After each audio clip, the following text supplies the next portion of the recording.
अस्सलाम वालेकुम व्यूअर्स, आप सब कैसे हैं। आपको खुश आमदीद करती हूँ अपने चैनल प्रेगनेंसी टीवी में। जैसे कि आप सब जानते हैं कि प्रेगनेंसी से रिलेटेड आपको कोई भी इशू हो तो आप हमारे चैनल को विज़िट कर सकते हैं, या बच्चों के बारे में आपको कोई मसला होता है तो भी आपको इसमें से बहुत सी मालूमात मिल सकती हैं। तो सबसे पहले अपने वीडियो का मुकम्मल आगाज़ करने से पहले मैं आपसे रिक्वेस्ट करूँगी कि आप हमारे चैनल को सब्सक्राइब कर लें ताकि हर नई आने वाली वीडियो से मुतालिक आपको मालूमात मिल सकें। और इसके अलावा हम हर किस्म की जो ज़नाना और मर्दाना पोशीदा बीमारियां हैं उनका इलाज भी करते हैं। तो उससे रिलेटेड अगर आप दुनिया भर में हमसे कहीं से भी अदवायात मंगवाना चाहते हैं तो आप हमारे व्हाट्सएप नंबर पर रब्ता कर सकते हैं। तो चलते हैं अपने आज के टॉपिक की तरफ। आज हम बात करेंगे कि जो बच्चों में समात का इशू होता है, सुनने का जो मसला होता है बच्चों को, उसके बारे में, या पेट में जो बच्चों को दर्द महसूस होता है या मरोड़ महसूस होते हैं, और जो बच्चों को खांसी होती है। आज इन 3 टॉपिक्स में हम आपसे बात करेंगे कि इनकी क्या रीज़न्स हो सकती हैं और आप उनको कैसे ट्रीट कर सकते हैं। तो बहुत से जो बाज़ बच्चे होते हैं उनको सुनने में दुश्वारी पेश आती है, या वो बिल्कुल भी सुन नहीं सकते। तो इसका बहुत छोटी उम्र में अंदाज़ा नहीं हो पाता है। तकरीबन जो 1 साल की उम्र तक आप महसूस करें कि बच्चा आपके हर बार पुकारने पर तवज्जो नहीं देता, या वो आपकी आवाज़ को नज़रअंदाज करता है, तो इसका मतलब ये नहीं है कि वो ऐसा जानबूझकर करता है। हो सकता है कि इसे कम सुनाई देता हो।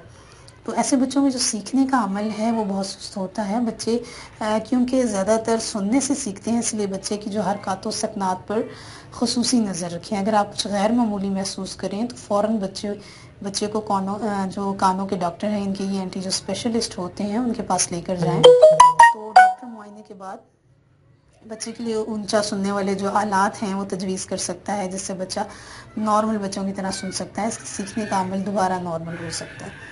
तो ये वो समात के इश्यूज़ हैं जो बच्चों में होते हैं। तो उसके लिए आपको क्या करना चाहिए, तो ये आप जो कुछ मैंने आपको बताया है इस पर आप अमल करके बच्चे में थोड़ी बेहतरी ला सकते हैं। तो अब हम बात कर लेते हैं कि जो बच्चों को पेट में दर्द है या मरोड़ पड़ते हैं, तो उसके लिए आप जो बच्चों के मिसाइल हैं में जो पेट का दर्द है या जो मरोड़ है, ये बिल्कुल आम मसला है। इसकी जो एक बड़ी वजह है वो गैस है। गैस का जो मसला है वो शीरख्वार बच्चों और 50% नए पैदा होने वाले बच्चों में आम है। तो अगर आपको बच्चा दिन में कम से कम 3 घंटे या अक्सर व बेशतर दिन या रात में मखसूस वक्त पर रोए, तो ये मरोड़ की अलामत है। मरोड़ की निशानी ये है कि बच्चा अपनी मुट्ठियाँ भींच लेता है और टांगे पेट की तरफ मोड़ लेता है या बिल्कुल सीधी कर लेता है, और या कभी कभार बच्चा जो सा है उसका जो पेट है वो भी सूजा हुआ मालूम होता है।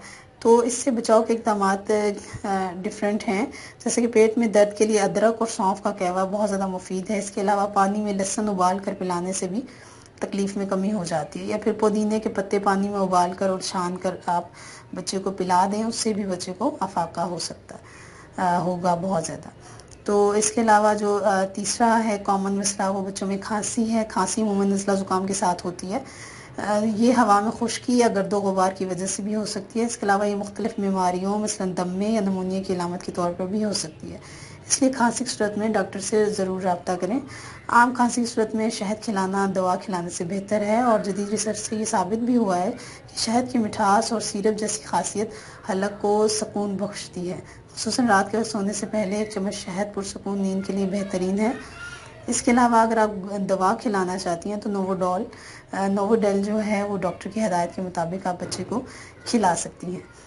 और ये भी लाजमी आप याद में रखें कि अगर खांसी के साथ बच्चे को बुखार हो जाए, सांस लेने में दुश्वारी हो, या बच्चा तेज़ तेज़ सांस ले, या सांस लेते हुए शोर पैदा हो और सीने में से खड़खड़ाहट की आवाज़ आए, तो फ़ौरन डॉक्टर से रब्ता करें, क्योंकि ये जो इलामात हैं ये बच्चे को नमूनिया या दमा की वजह से भी हो सकते। तो इसके अलावा मार्केट में जो तमाम अमराज की जो दवाइयाँ हैं वो मुख्तलिफ नामों से दस्तयाब होती हैं। हर बीमारी की दवा जो होती है बुनियादी फार्मूला एक होता है उनका, जो इसके नाम के नीचे ब्रैकेट में लिखा हुआ होता है। इस फार्मूले की जो दवा है 2 मुख्तलिफ कंपनियां 2 मुख्तलिफ नामों से बनाती हैं। इसी तरह अगर एक फार्मूले की दवा महंगी कंपनी बनाएगी तो इसकी कीमत ज़्यादा होगी, जबकि अगर वही दवा सस्ती कंपनी बनाएगी तो इसकी कीमत कम होगी, हालांकि दवा एक ही होगी।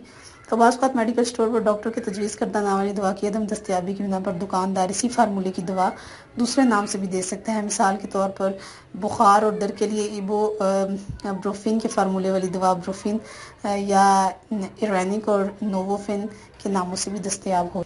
تو بچوں کی جو دعائیں ہیں وہ عام طور پر ڈفرینٹ جو شکلیں ہوتی ہیں ان میں دستیاب ہوتی ہیں، جیسے کہ سیرپ ہوتی ہیں، گولیاں ہوتی ہیں، سپوزیٹری انجیکشن. جو بچے منہ سے دوائیں نہیں کھا سکتے انہیں دوائیں سپوزیٹری یا انجیکشن کی صورت میں دی جاتی ہیں. سپوزیٹری میں دوا موم کے لمبے کیپسول کی شکل میں ہوتی ہے، جس سے بچے کے جو پخانے کی جگہ ہے وہاں رکھا جاتا ہے، جبکہ انجیکشن میں دوا سرنج کے اندر سے دی جاتی ہے. تو پیناڈول میں سپوزیٹری شکل میں بھی دستیاب ہوتی ہے مارکیٹ میں. تو اس کے علاوہ حفاظتی ٹیکے بھی بچوں کو ضرور کروائیں، کیونکہ حفاظتی ٹیکے بچوں کے لیے بہت اہم اور ضروری ہوتے ہیں، جو کہ بہت سی خطرناک اور ناقابل علاج بیماریوں سے بچے کو بچاتے ہیں. تو یہ بھی لازمی خیال کریں کہ بچے کو جو حفاظتی ٹیکے ہیں وہ وقت پہ لگائیں.